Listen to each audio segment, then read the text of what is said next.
¿Cuál es el sentido de la vida? El sentido de la vida lo determina la naturaleza a la que damos vida.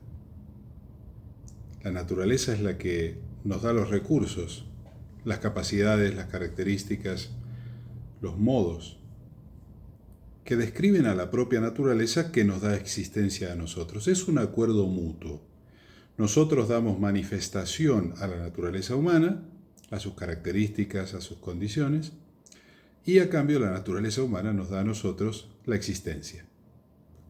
Es como el actor cuando interpreta un personaje. El actor sin un personaje que interpretar no existe, no se sube al escenario. Al escenario se sube a interpretar un personaje, a llevar a cabo una obra.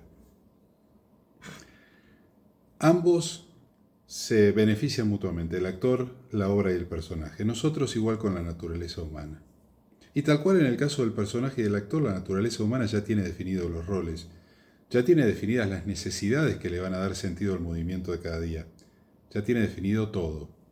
Sencillamente tenemos que interpretarla bien, para cosechar el placer, la alegría, el agrado del éxito. El éxito significa dar vida correctamente a esa naturaleza, cumplir y lograr los objetivos que nos pone.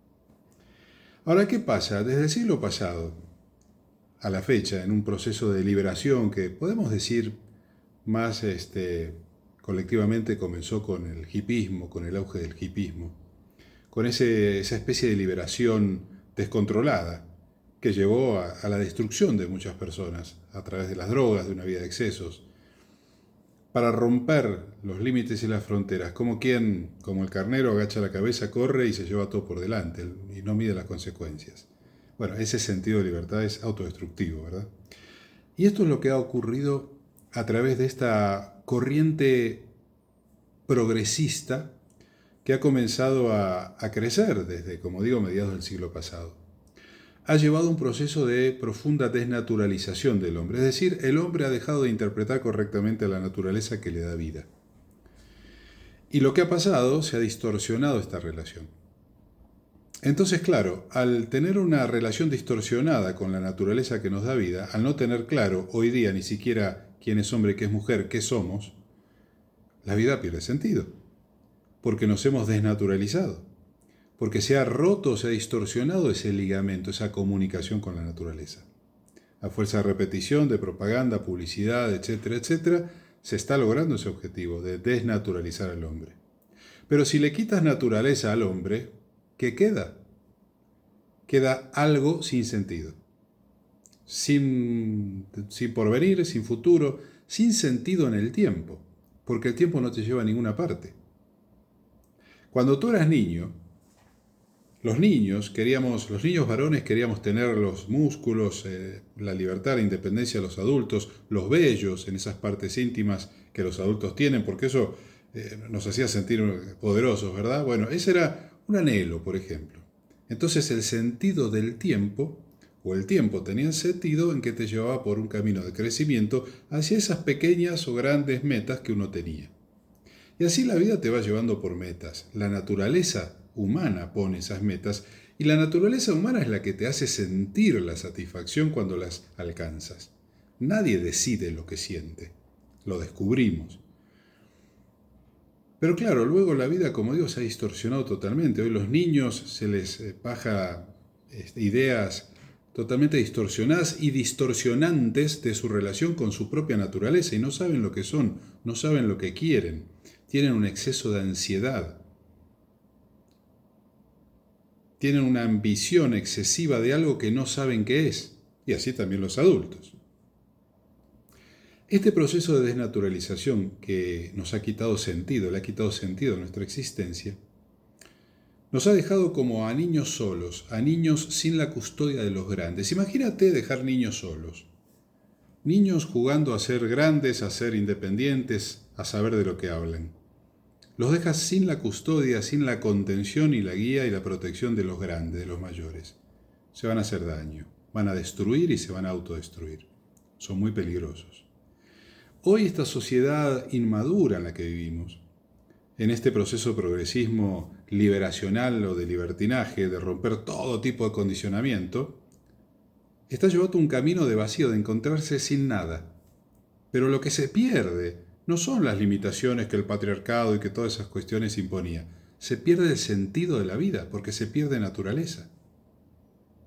Esos grandes que a la sociedad humana le daban cierta contención, que generaban cierto grado de respeto y temor, un temor sano, así como el niño que tiene temor a la reprimenda del padre o a la decepción del padre hacia sí mismo, esos grandes que servían para contener la inmadurez de la sociedad han desaparecido. O sea, en este proceso progresista de libertinaje los hemos destruido a todos esos símbolos de poder, empezando por Dios.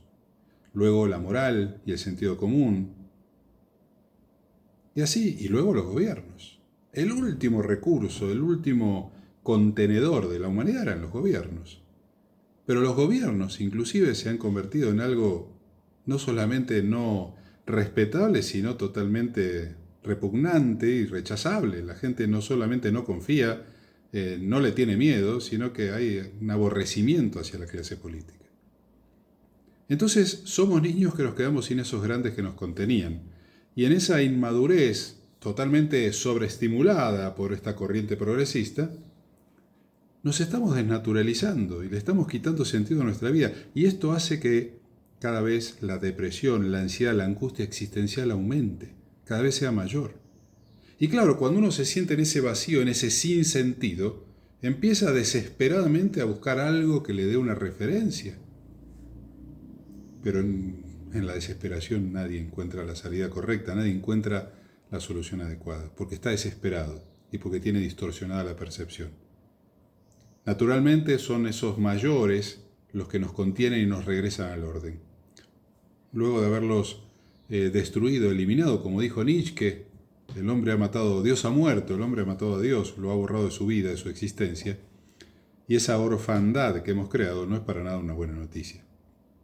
Por supuesto, una cosa es el temor a Dios, esa autorrestricción que uno se impone por sentirse observado en todo momento y en todo lugar por una conciencia omnipresente, y otra cosa son las religiones. Las religiones no tienen nada que ver con Dios y no tienen nada que ver con el bien. Son intentos que originalmente tenían o pudieron tener buena intención de religar al hombre con Dios, con su camino evolutivo, que luego se han distorsionado como todo. Por eso hoy tampoco son creíbles. Bien, ¿qué hacemos en esta situación? ¿Qué hacemos en este kindergarten gigantesco en el que estamos existiendo, gobernado por niños, como un manicomio gobernado por locos? No nos queda más remedio que cultivar el saber, que mantener la cordura, que recuperar esos valores originales, recuperar ese ligamento esencial con la naturaleza humana, con Dios, con la conciencia creadora de todo lo que es, con ese orden universal. Y aunque no existan gobiernos decentes que merezcan nuestro respeto, nosotros actuar como si existieran y mantenernos dentro de una vida ordenada, dentro de una vida armónica, de respeto, aunque no nos respeten, respetar, no perder la condición porque los otros la han perdido. Que el deterioro de la gran parte de la humanidad, que la corrupción en la expresión de la naturaleza humana, que el sinsentido en el que viven la mayoría de las personas no nos contagie. Ese es el punto. Y si además podemos ayudar a todos o a algunos a recuperar su relación armónica, coherente y correcta con su naturaleza primero, con la naturaleza humana y luego con Dios, bueno, qué mejor. Pero aquí el punto es no caer en este contagio colectivo, en esta embriaguez colectiva, en esta locura colectiva en la que está el mundo hoy y por lo cual vivimos sin sentido y con la angustia y la ansiedad que eso nos da. Te dejo esta reflexión y que estés muy bien.